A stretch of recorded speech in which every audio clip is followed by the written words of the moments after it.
অধিকাংশ মুসলমান হলো সহজ পদ্ধতিতে সব কিছু চায়। কি চায়? সহজ। আল্লাহ রাব্বুল আলামিন কি বলছেন? কুতিবা আলাইকুমুল কিতালু হুয়া কুরহুল লাকুম আসা আন তাকরাহু শাইয়্যান ওয়া হুয়া খায়রুল লাকুম ওয়া আসা আন তুহিব্বু হুয়া শাররুল লাকুম।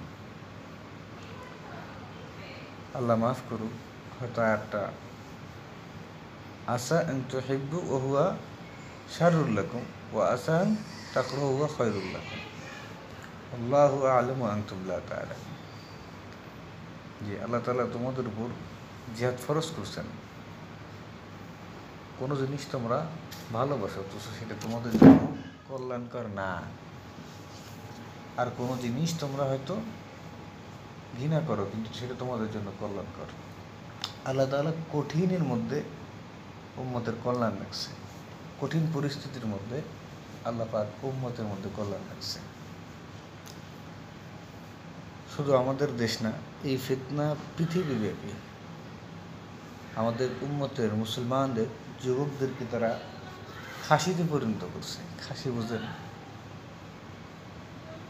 পুরুষত্বহীন আমাদের যুবকরা কোনো রাস্তা পাবে না, ওরকম রাস্তা নাই।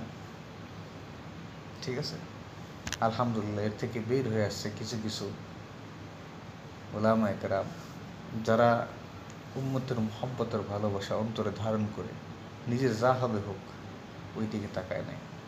চেষ্টা করছে, যে সর্বোত্তম চেষ্টা করছে যে কীভাবে আল্লাহর দ্বীনকে প্রতিষ্ঠিত করা যায়, জাতিকে গোলামি থেকে মুক্তি দেওয়া যায়, জাতিকে আগুন থেকে বাঁচানো যায়, জাহান্নামের আগুন থেকে বাঁচানো যায়।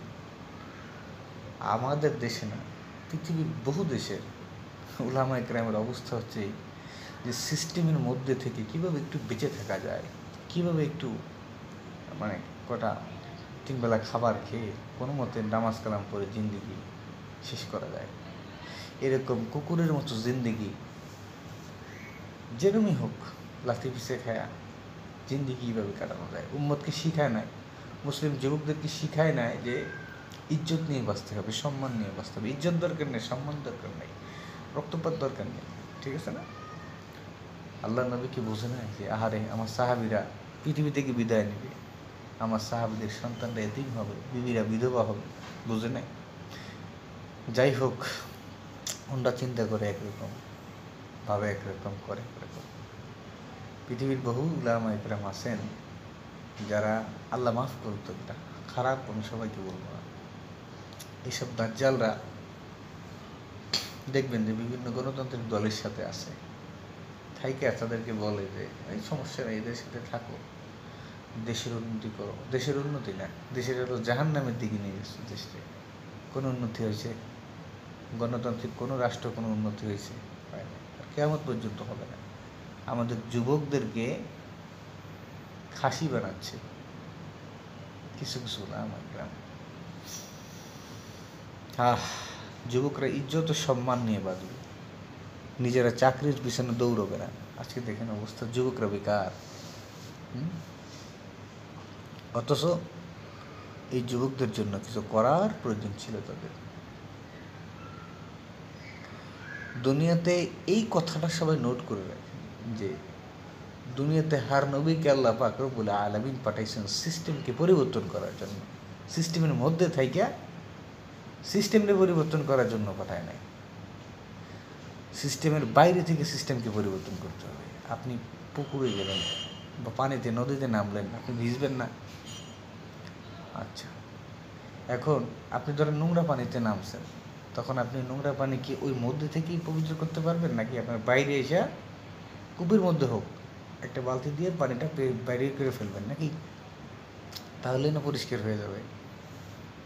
কিন্তু সেখানে আপনি সেটা না করে করতেছেন কি, সিস্টেমের মধ্যে ঢুকে সিস্টেম পরিবর্তন করার চেষ্টা করতেছেন।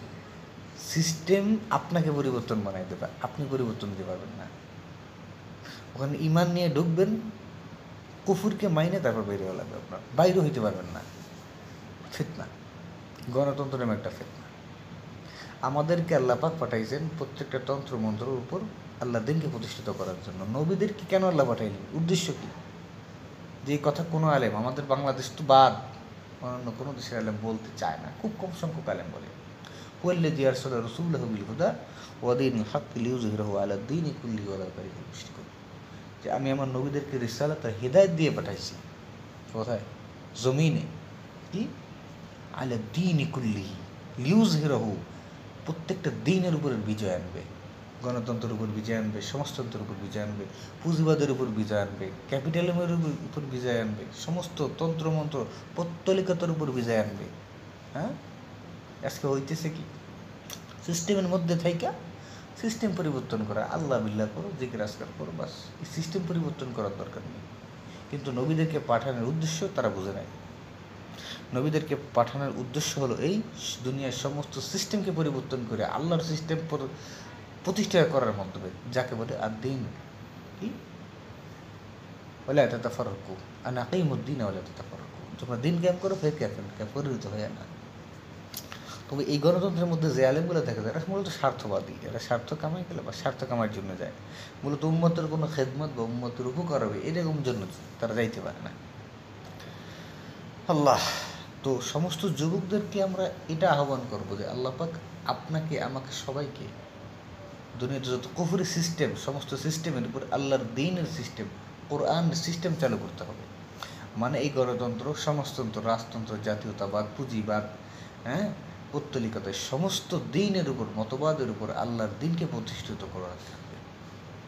যেমন আজকে তালেবানরা দেখেন কত ইজ্জতের সম্মানের সহিত পৃথিবীর বুকে মাথা উঁচু করে দাঁড়িয়েছে। আমাদেরকে এরকম উঁচু হয়ে দাঁড়াইতে হবে। শুধু আমাদের দেশ না, সমস্ত পৃথিবীর উলামা ইকরামদেরকে এই মেসেজটা সমস্ত যুবকের কাছে পৌঁছে দিতে হবে। সিস্টেম পরিবর্তন করতে চাই, সিস্টেম মানে মধ্যে থেকে সিস্টেম পরিবর্তন করতে চাই না।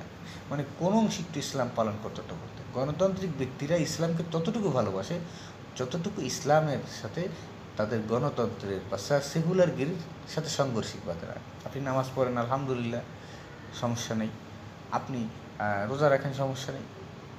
ইনশাআল্লাহ এই পরবর্তীতে আমি আলোচনা করব যে সেকুলাররা কোন কোন বিষয়টা ভালোবাসে। আপনি সেকুলাররা সবচেয়ে ঘৃণা করে তিনটা জিনিস, ইসলামে সব ভালোবাসে কিন্তু তারা তিনটা জিনিস ঘৃণা করে। সেটা আমি ইনশাআল্লাহ অন্য লেকচারে করবো, এই লেকচারে বলবো না। তো মূলত সিস্টেম পরিবর্তন করতে আল্লাহ পাক আমাদেরকে পাঠাইছে। সিস্টেমের মধ্যে ঢুকে, সিস্টেমের মধ্যে থেকে ইসলাম পালন করতে আল্লাহ আমাদের দুনিয়ায় পাঠানে।